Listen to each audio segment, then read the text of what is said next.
Assalamualaikum warahmatullahi wabarakatuh. Perkenalkan, nama saya Muhammad Fadillah Furqat. Saya dari kelompok 7 pada mata kuliah Psikologi Anak Berkebutuhan Khusus. Nah, di kelompok ini kami ada 7 orang anggota, yaitu yang pertama ada saya sendiri, Muhammad Fadillah Furqat. Yang kedua itu ada Dea Silvi, ada Sofia Anissa Ritonga, ada Aulia Indah Muzilfa, ada Dian Pratiwi, dan yang terakhir itu ada Septi Maida Putri. Oke, di video kali ini kami akan menjelaskan tentang anak berbakat.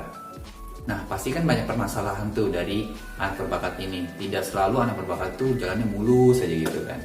Nah, di video kali ini kami akan menjelaskan tentang anak berbakat. Oke, kita masuk ke materi.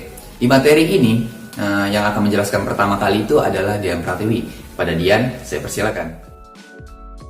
Assalamualaikum warahmatullahi wabarakatuh. Nama saya Dian Pratiwi, NPM saya 1886015, dan di sini saya akan menjelaskan apa yang dimaksud dengan anak berbakat. Jadi anak berbakat itu anak yang memiliki kemampuan yang unggul, bahkan anak yang bisa memberikan, bukan bisa, tapi anak yang memberikan atau yang memiliki kecerdasan atau prestasi yang lebih tinggi. Jadi anak berbakat itu anak yang memiliki ciri khas atau karakteristik yang khas dan beda dengan anak-anak normal yang lainnya. Oke, terima kasih kepada Dian Pratiwi atas penjelasannya. Nah, selanjutnya itu akan dijelaskan oleh Sofia Anissa Ritonga. Kepada Sofi, saya persilakan. Baik, terima kasih moderator. Saya, Sofia Anissa Ritonga, akan menjelaskan pembahasan berikutnya, yaitu tentang faktor penyebab anak berbakat. Faktor penyebab anak berbakat secara umum itu ada dua. Yang pertama adalah faktor hereditas. Apa sih yang dimaksud dengan hereditas itu? Jadi, yang dimaksud dengan hereditas adalah karakteristik bawaan yang diwariskan oleh orang tua biologis kepada anaknya. Karakteristik bawaan tersebut meliputi kecerdasan, kreativitas, produktivitas, kemampuan memimpin, kemampuan seni, dan juga kemampuan psikomotorik. Setiap anak pasti akan mendapatkan bakat warisan dari orang tuanya, dan bakat warisan terhadap anak satu dan anak yang lainnya bisa jadi berbeda walaupun anak tersebut kembar sekalipun. Selanjutnya, faktor yang kedua yaitu faktor lingkungan. Nah, faktor lingkungan ini adalah faktor yang sangat berperan penting terhadap keterbakatan seseorang. Mengapa demikian? Karena apabila seseorang tidak mendapat dukungan dan juga perhatian dari lingkungannya, walaupun bakatnya tinggi sekalipun, bakat tersebut akan menjadi bakat terpendam karena tidak terasah dan tidak berkembang dengan baik. Lingkungan yang dimaksud adalah lingkungan keluarga dan lingkungan tempat si individu bersosialisasi, seperti lingkungan sekolah dan juga lingkungan tempat ia bermain atau tempat ia bergaul. Sekian penjelasan dari saya kembalikan kepada moderator. Terima kasih. Oke, terima kasih pada Sofi atas penjelasannya. Selanjutnya akan dijelaskan oleh Dea Silvi. Kepada Dea, saya persilakan. Karakteristik serta klasifikasi anak berbakat. Apa sih karakteristik dari anak berbakat? Nah, karakteristik anak berbakat ialah anak yang memiliki ciri khasnya tersendiri.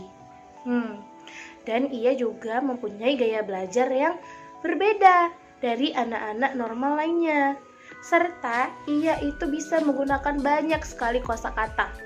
Dan ia juga gemar membaca loh. Dan dia juga memiliki keingintahuan yang tinggi. Sangat kepo akan hal-hal yang baik tentunya. Dan hal-hal yang dia tidak tahu menjadi biar dia bisa tahu nih. Dan ia juga memiliki daya kreativitas yang tinggi sekali. Itu mengapa ia dibilang anak berbakat. Anak berbakat ini juga suka bersosialisasi terhadap banyak orang dan lingkungan masyarakatnya. Ia juga gemar sekali mengoleksi benda-benda. Lumayan berbeda ya anak berbakat ini guys, karena memang dia tergolong orang-orang yang pilihan gitu. Nah, berbakat ini juga tergolong 3. Jadi yang pertama itu adalah superior, yang kedua ada gifted, yang ketiga itu ada genius. Wow. Nah, yang superior itu biasanya tergolong dengan IQ 110 sampai 125. Untuk yang gifted itu bisa dibilang anak multi talent juga karena dia IQ-nya itu 125 sampai 140, cukup tinggi. Serta yang genius itu 140 sampai 200. Bayangin loh kalau kita memiliki IQ segitu. Kalian udah pada ngecek IQ-nya belum? Kira-kira kalian berada di mana ya? Siapa tahu kalian tergolong anak berbakat. Bye-bye. Baiklah, terima kasih Dea atas penjelasannya. Selanjutnya akan dijelaskan oleh Anggi Lestari kepada Anggi. Saya persilakan. Baik, di sini saya akan menjelaskan tentang perkembangan kognitif pada anak berbakat. Menurut para ahli, dengan hasil penelitian mereka, secara biologis memang ada perbedaan antara anak normal dengan anak berbakat, di mana anak berbakat itu bisa memfungsikan dua belahan otak mereka sebagai alat berpikir dan fungsi-fungsi lain seperti rasa, indera, serta intuisi secara integritas, di mana dapat mewujudkan perilaku kreatif serta keterampilan kognitif yang tinggi. Dan anak berbakat itu biasanya berbeda dengan anak seusianya gitu. Misalnya dalam ciri-cirinya, karakteristiknya, serta perilaku yang muncul atau yang menonjol di saat belajar. Baik belajar dan berlatih secara bersama-sama maupun secara individual. Ataupun mungkin bisa saat pada tes bakat umum, IQ tinggi, prestasi rata-rata yang menonjol di sekolahnya secara signifikan. Baik, selanjutnya saya serahkan kepada moderator. Terima kasih. Baiklah, terima kasih Anggi atas penjelasannya. Nah, selanjutnya yang akan menjelaskan itu adalah saya sendiri. Baiklah, saya akan menjelaskan tentang ciri-ciri khusus anak berbakat. Nah, ciri-ciri khusus anak berbakat itu menurut para ahli. Menurut Renzulli pada tahun 1981, dia mendeskripsikan ada 3 ciri-ciri khusus anak berbakat. Yang pertama itu ada kemampuan di atas rata-rata, selanjutnya ada kreativitas, memiliki kreativitas. Yang ketiga itu ada tanggung jawab terhadap tugas-tugasnya. Selanjutnya ada pendapat dari Ellen Wiener pada tahun 1996. Dia mendeskripsikan ada 3 juga.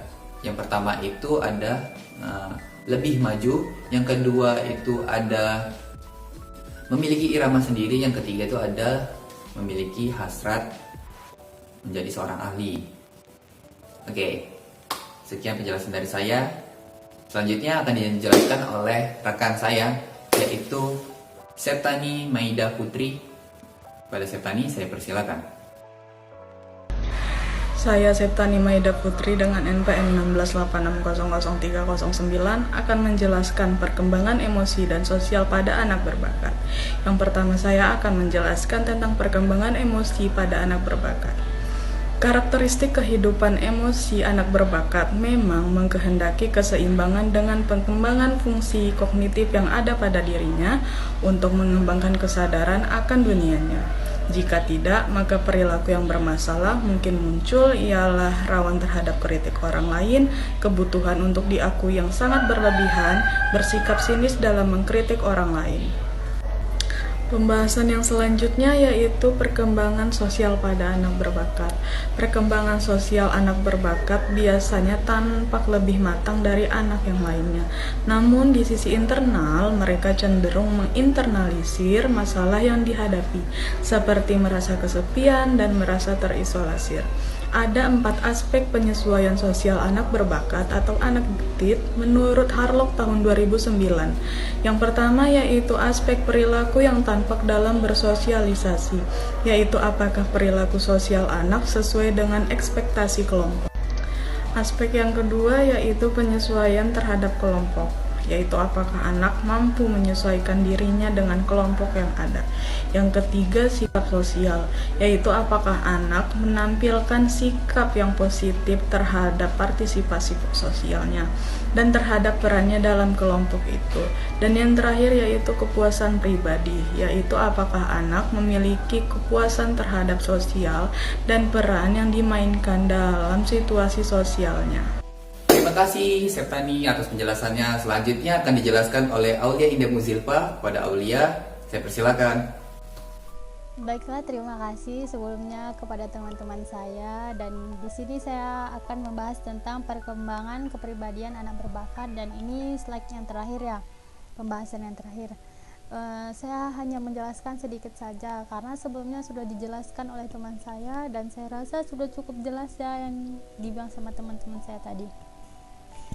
Jadi pada tahun 1988 ada seorang ahli yang bernama Clark. Ia mengatakan bahwa kepribadian anak berbakat ini lebih baik daripada anak normal pada umumnya. Kenapa sih bisa dibilang gitu? Karena anak berbakat ini dia memiliki bakat atau kemampuan yang tidak orang lain punya gitu, yang tidak teman sebayanya punya gitu kan. Terus tuh ada beberapa ahli mengatakan anak berbakat ini dibandingkan anak lain, anak-anak sebayanya dia lebih senang gitu menghadapi dirinya sendiri. Kenapa sih bisa dibilang gitu? Ya kayak yang saya bilang tadi, karena dia mengetahui apa yang gak orang lain ketahui, terus dia mempunyai bakat yang gak semua orang punya gitu. Terus dia tetap percaya diri ya kan pastinya. Terus yang kedua ini ada anak berbakat cenderung menunjukkan penyesuaian emosionalnya. Maksudnya gini, anak berbakat ini dia bisa meletakkan emosi-emosinya. Maksudnya dia bisa mengatur emosi-emosinya, nggak terlalu ditunjukkan gitu ketika dia marah sama seseorang, dia nggak terlalu menunjukkan gitu dan tidak melibatkan orang-orang lain di sekitarnya. Nah, dia bisa mengatur emosi-emosinya, nggak terlalu ditunjukkan gitu ketika dia marah sama seseorang, dia nggak terlalu menunjukkan gitu dan tidak melibatkan orang-orang lain di sekitarnya gitu.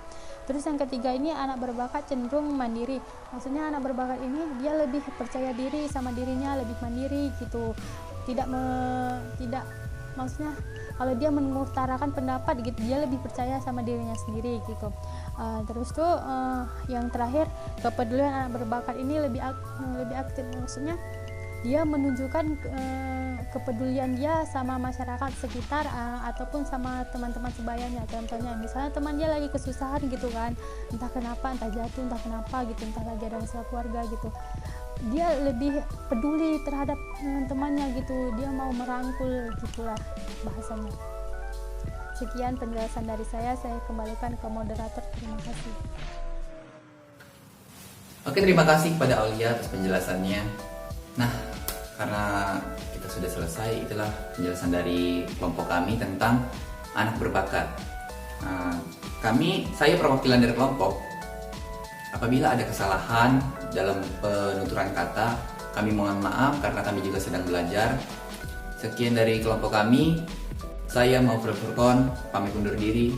Wabillahi taufiq wal hidayah. Assalamualaikum warahmatullahi wabarakatuh.